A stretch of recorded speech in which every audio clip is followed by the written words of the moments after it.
साहब सबसे पहले आपकी तरफ सर ये फरमाइएगा कि दो बड़ी चीजें हैं। एक तो ये है कि यूं महसूस होता है पिछले 4-5 महीनों से कि हमने अमेरिका को गुड बाय कहने का फैसला कर लिया। तो क्या वाकई एक नेशनल स्ट्रेटजी है, हमारी एक नेशनल पॉलिसी बन गई है कि अब हमने अपने पुराने ताल्लुकात खत्म करके नई अलाइनमेंट्स की तरफ जाना है? दूसरा, ये जो प्राइम मिनिस्टर साहब ने कल कहा कि अमेरिका अब इंडिया के साथ एक दोस्ती कर रहा है और दोनों कोलिशन पार्टनर एक दूसरे के बन रहे हैं और इसलिए पाकिस्तान को टफ टाइम दिया जा रहा है, तो ये फैसला तो ये अनाउंसमेंट तो इंडिया ने करनी थी या अमेरिका ने करनी थी, हम ये अनाउंसमेंट क्यों कर रहे हैं? जावेद चौधरी साहब, thank you very much for inviting me. बात यह है कि इसको आप जिस तरफ से देखें, बात एक ही है। क्या अमेरिका ने हिंदुस्तान का इंतखाब करके हमें खुदा हाफिज कहा है या हमने चीन का इंतखाब करके उनको खुदा हाफिज कहा है? ये एक डिबेट है। फर्क सिर्फ इतना है कि अमेरिका और हिंदुस्तान अपना स्ट्रेटेजिक पार्टनरशिप बना चुके हैं। अमेरिका ने अपना स्ट्रेटेजिक पार्टनर चुन लिया है और हमने भी चीन का इंतखाब कर लिया है। स्ट्रेटेजिक पार्टनरशिप तो अब यही रहेगी, लेकिन इसका ये मतलब नहीं है कि अगर इन मुल्कों से, चीन से हमारे अच्छे ताल्लुकात हैं तो अमेरिका से दुश्मनी ही करनी है। और अमेरिका भी ये नहीं चाहेगा कि अगर स्ट्रेटेजिक पार्टनरशिप उनकी चाइना के खिलाफ इंडिया के साथ है तो उन्होंने पाकिस्तान से दुश्मनी ही करनी है। ऐसा तो नहीं होने जा रहा। अलबत्ता जो हिंदुस्तान के ऊपर दबाव हम समझते हैं आना चाहिए विज़ावी कश्मीर पॉलिसी, वो आता दिखाई नहीं देता। तो दोनों ने अपने अपने स्ट्रेटेजिक डायरेक्शन का इंतखाब कर लिया है, इसमें कोई दो राय नहीं है। अब प्राइम मिनिस्टर साहब की तरफ से लेकिन जैसा एक सवाल ये भी है कि ये इंडिया और अमेरिका की अपनी को पॉलिसी है या कामयाबी है या हमारा फेलियर है? हम अगर एक मुल्क है जिसके साथ हमारे 74 साल पुराने रिलेशन है और बड़े करीबी रिलेशन से, और उसके साथ अगर हम आज फासले पे हो गए और उस वक्त फासले पे हो गए जब अफगानिस्तान की सिचुएशन इमर्ज कर रही है, तो वो ये कहीं ऐसा ना हो कि हमारा फॉल्ट हो या हमारी तरफ से कोई कोताही हुई हो? मैं नहीं समझता। जो अमेरिका की पॉलिसी है वो इस रीजन में वो खुदा हाफिज कर चुका है अफगानिस्तान को, और अपने पपेट को जिस तरह वो हमेशा अपने चहेतों को छोड़ के चले जाते हैं, अभी अशरफ गनी को वो छोड़ के जा चुके हैं। ही इज पोलिटिकली डिवोर्स्ड और उन्होंने मुआहदा किया है तालिबान के साथ, और अब वो तमाम तर तवज्जो चीन के ऊपर मरकूज उन्होंने कर दी है। इसलिए ये इंतखाब ताकतवर और बड़े मुल्क का, इन्फ्लुएंशियल मुल्क का होता है, कमजोर पार्टनर का नहीं होता। आपने अपने इंट्रो में कहा कि हम दो बड़ी ताकतों के दरमियान अभी फंस गए हैं। हम तो शुरू से दो बड़ी ताकतों के दरमियान रहे हैं। 1960s हो तो यूएसएसआर और अमेरिका के दरमियान थे। जब यूएसएसआर आया अफगानिस्तान में तो उस वक्त भी हम अमेरिका और यूएसएसआर के दरमियान ही थे और मुजाहिदीन भी बना रहे थे, उन्हीं के इशारों पे चल रहे थे, स्टिंगर्स भी दे रहे थे, लड़ाइयां भी लड़ रहे थे। और जब यूएसएसआर डिसॉल्व हो गया और उनको नया दुश्मन चाइना मिल गया तो अब हम चाइना और उनके दरमियान आ गए हैं। तो ये तो होता रहा है क्योंकि अमेरिका वो करता है जो उसको रीजन में। लेकिन जैसा एक इशू ये है कि इस वक्त, इस नाजुक वक्त में, एक तो अमेरिका के साथ हमारे ज़ाहिर रिलेशंस ठीक नहीं है। 2.5 साल से उन्होंने एम्बेसडर पाकिस्तान में नहीं लगाया अपना, तो इसका मतलब ये हुआ कि 2.5 साल से उन्होंने फैसला कर लिया था कि अब हमने कोल्ड शोल्डर देना है, और हम ज़ाहिर कन्विंस करने की कोशिश कर रहे हैं, कभी सऊदीज के जरिए, कभी अमेरिका को डायरेक्ट।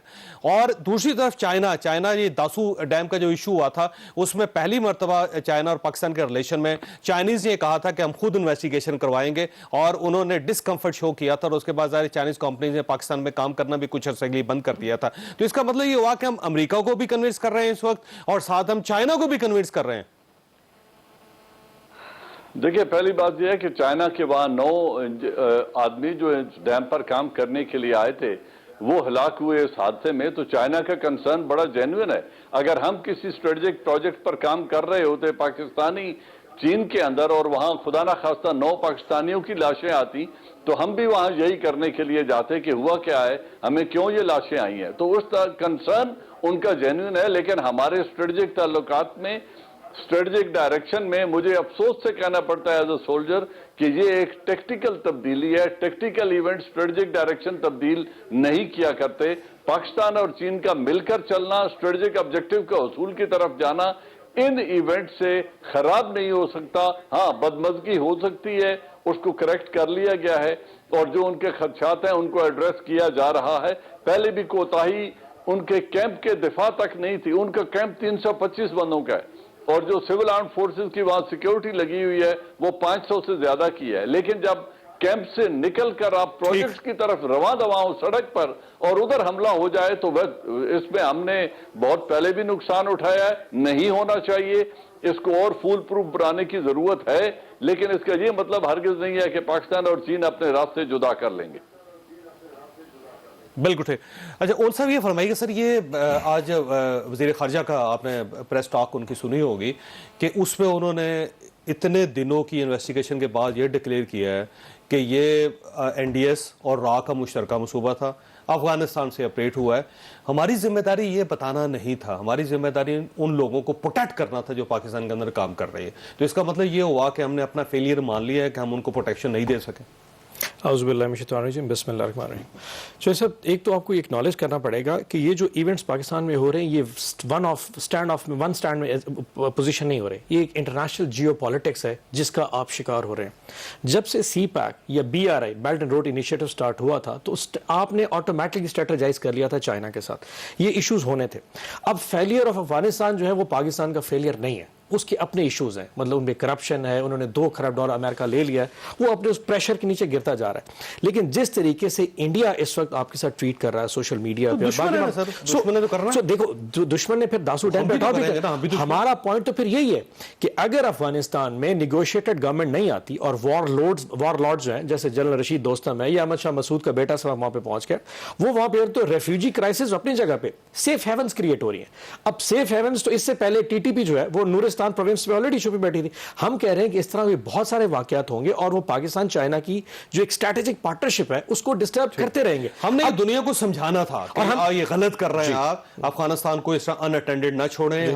आपने पिछली बार छोड़ा, क्राइसिस पैदा हुआ पूरी दुनिया के लिए, इस बार फिर वही गलती कर रहे हैं, क्राइसिस होगा। हमने कन्विंस करना था, कन्विंस करने के बजाय पूरी दुनिया को कन्विंस कर रही है कि पाकिस्तान जिम्मेदार है। नो, देखिए आप देखिए सबसे बड़ा जुल्म तो खैर अमेरिका ने खुद किया ना कि उन्होंने अफगान गवर्नमेंट को इस पूरे एग्रीमेंट का पार्टी नहीं बनाया। आपको पता है कि तालिबान के साथ एग्रीमेंट साइन किया और सिर्फ एक शर्त ऐसी थी जो उनके अगेंस्ट गई कि जी अमेरिकन यहां से जो चले जाएं, बाकी तो हर चीज तालिबान के हक में थी कि जी ये जो यहां पे उनकी जो एक डिप्लोमेटिक है वो रिवाइव करेंगे, यहां से 5,000 फौज, अब 5,000 प्रिजनर जो रिलीज किए वो दोबारा लड़ रहे हैं। सो इश्यू तो ये, और खास तौर पे जो इररेस्पॉन्सिबल विड्रॉल था अमेरिका का वहां से, यानी कि जहाज खड़े हैं लेकिन उसकी मेंटेनेंस के लिए कॉन्ट्रैक्टर्स नहीं है। सो अफगान फोर्स 3 लाख फौज अगेंस्ट तालिबान जो है वो अचानक कैपिचुलेट हो गई है। तो ये हमारा फेलियर नहीं है, ये वहां पर हमें इश्यू अब सिर्फ 2 ही है। एक रेफ्यूजी क्राइसिस कि अगर काबुल गिर जाता है तो वहां से अफगानी आएंगे, उनको हैंडल कैसे करना, और दूसरा सेफ हेवंस कि वहां पे क्योंकि सेंट्रल गवर्नमेंट नहीं है, वो छोटी छोटी सेफ हेवंस होंगी जो पाकिस्तान के खिलाफ काम करेंगी, उनको कैसे करना है। सो इसको अब फॉर द टाइम में आप अमेरिका को भूल जाइए। अगर अमेरिका $3 खरब लगाने के बाद अफगानिस्तान को कह सकते हैं ये आपकी जंग है हमारी जंग नहीं है, तो वो यहां से जा चुका है।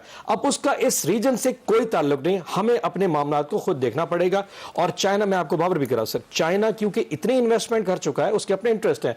हमने फॉर एग्जांपल प्रपोज किया था ट्रेड ट्रांजिट कि जी आप गवादर से पिशावर से मजार शरीफ ताशकंद तक के पूरी रेल लाइन बिछाएंगे। तो ये सारे इंटरेस्ट, इकोनॉमिक इंटरेस्ट हमारे भी हैं। सो हमने चाइना के साथ एक स्ट्रैटेजाइज करना है, चीजों को साथ लेके चलना है और एज ए नेशन इसको जो है ना आगे फेस करना है। और इंशाल्लाह I can tell you that Pakistani फौज, हमारा जो सिस्टम है 338 की हमारी पोस्ट है, हम पूरी तरह जो है ना पूरी वो 2600 किलोमीटर की ड्यूरेंट लाइन पूरी तरह हम अल्हम्दुलिल्लाह पूरे इक्विप्ड हैं उसको फेस साहब का एक ऐसे सूबे के साथ ताल्लुक है जो हर बार अफगानिस्तान की वजह से मुतासर होता है। मैं लिहाजा इनसे सवाल बड़ा वैलिड है।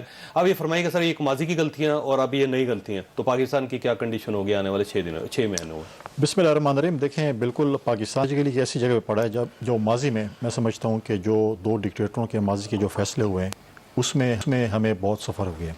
चाहे आप ज़िया-उल-हक को देखें, चाहे मुशर्रफ साहब को उसमें देखें, जो हमारे पड़ोस में जो आग लगी हुई थी वो अपने घर में ले आए, और जो हमने पिछले अदवार में देखा जो खुदकुश धमाके और जो बम ब्लास्ट और टारगेट किलिंग हुई हमारे इन